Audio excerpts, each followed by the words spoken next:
got the Nerf bars built on the modified.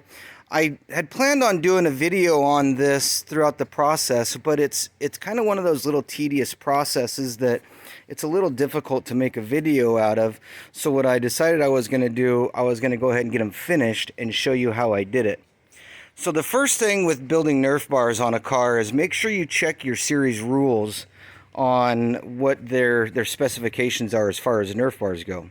The class that I am building this for, the rule is 16-inch on center for front and rear bumpers. So you can see here on my Nerf bar, I'm right at 16 in the center of it. In the rear bumper, I am right at 16 in the center. All the way around, I am 16 at center. Now, I chose to use 4-inch aluminum I-beam for the rear bumper. This is what a lot of the Wheeling modifieds, the Northeastern modifieds use. And it's a good solid piece. It takes a hell of a beating. And then on the sides, I built my Nerf bars out of 1 1/4 round tubing. On this one, I used 0.65 tubing for the rear bars. For the main part of the Nerf bar, I did, however, use 120 on this bar, the vertical bar that goes down, so that I have that extra support because I made a jack post out of it. Now, if I was to have 0.65 or something thin, it could flex, or if I was to get popped in the door, I could get that jack post moved. So I just thought I'd beef that up a little bit with some 120. 120 might be a little excessive. I may have been able to get away with 0.95. But I had the 120, and I just thought this will, alleviate any stress that I have from, the force picking up on that bar. That is a long Nerf bar. It's about 22 inches wide, 23 inches wide. So with it being so wide, I wanted that extra strength there. On the left side, I have the exact same design, except for I brought this top bar down to the top of this upper bar on the Nerf bar. I didn't run it down because my jack post won't be there. On this side, my jack post is back here, so I added this extra bar, and I'm still not happy with it. When I jack up on it, I see some deflection in that lower bar, so I'm going to run a kicker bar up to that to help beef it up so that when the car has all the weight in it, it doesn't flex and fatigue over time. My frame mounts are 1.5 inch round tubing, and I welded those into this exact same plate that you see there, and those two plates actually sandwich the body. Getting that exactly aligned with the inside of the body was a little bit difficult, but I feel like it's going to strengthen the body. It'll strengthen everything up. I've got those two panels that are going to bolt together anyhow, so by sandwiching the body, I just felt like it was going to be a bit stronger. Here from this angle, you can see a little bit easier about how those plates mount through the body and how I attached them. I also ran, if you can see, I ran a support bar that goes back so that if this does take a hit, it doesn't lean those back and distort them. It's got a little bit of extra strength there. I mean, we're gonna use these Nerf bars up. That's racing. This is the inside of the right side of the body, and because I wanted this thing so tight to the frame, these ones are really, really short. But again, you can see how I welded them to the tube, welded the plate to it, and then I sandwiched the body in between. The bar that goes forward, I ran straight to the clip, and again, I've got a flange there so I can unbolt it and take it off. I don't want to weld anything directly to the car because if it gets damaged, you've got to replace it. And cutting and grinding and spot painting is just a pain in the butt. So this is just the cleanest way I found to do it.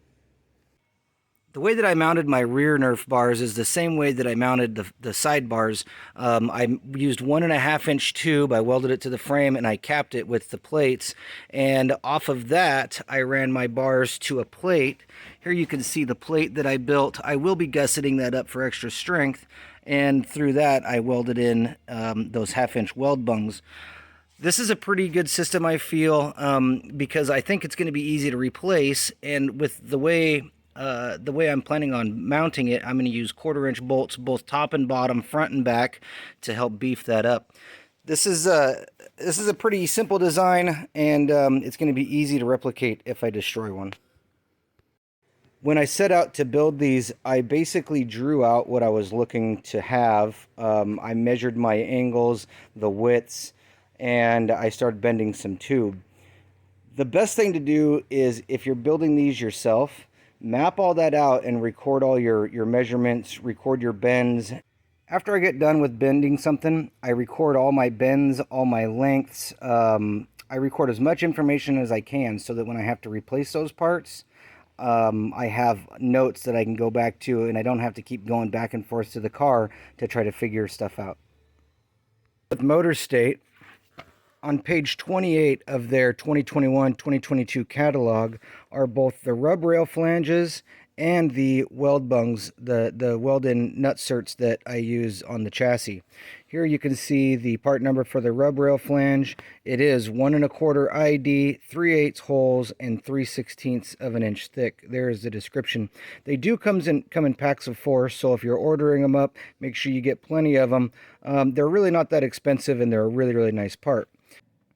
Here are the Welded Nutserts that I use. You can get them in packs of 25. I usually order the 1/2 inch 13 25 pack. They're a great little tool. I weld them in all over the chassis. You can weld them in for lead. You can weld them in for different bracketry, for bumper pivots, lots of different places. They're a really useful tool. Here you can see the 1/2 inch weld-in nutsert.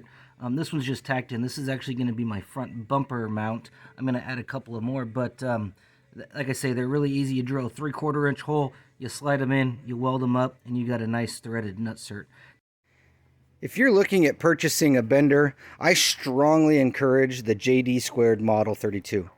They have a whole host of different dies for it. Square dies, round dies, different radiuses, just pretty much anything that you could imagine, and they're just a great, great, great machine. Well, that's all I got for you guys today. I know you guys like seeing the work in progress through the time lapse, but this was kind of one of those projects where it just wasn't feasible to try to record it all. All you'd see is me over here jacking around on the bender and grinding out notches, but we're coming along really well. I haven't got the front bumper done. I will do the front bumper out of 120 walled, same as the down post for the jack post on this right side Nerf bar. But I have to get the grill in, the grill shroud, the radiator mounted first, so I know exactly where I need to put that bumper. And I just haven't quite got to that point yet. I'm still waiting on a couple of parts and a radiator. So stay tuned. If you like what you see, share it with your friends. Make sure you subscribe to the channel if you haven't already.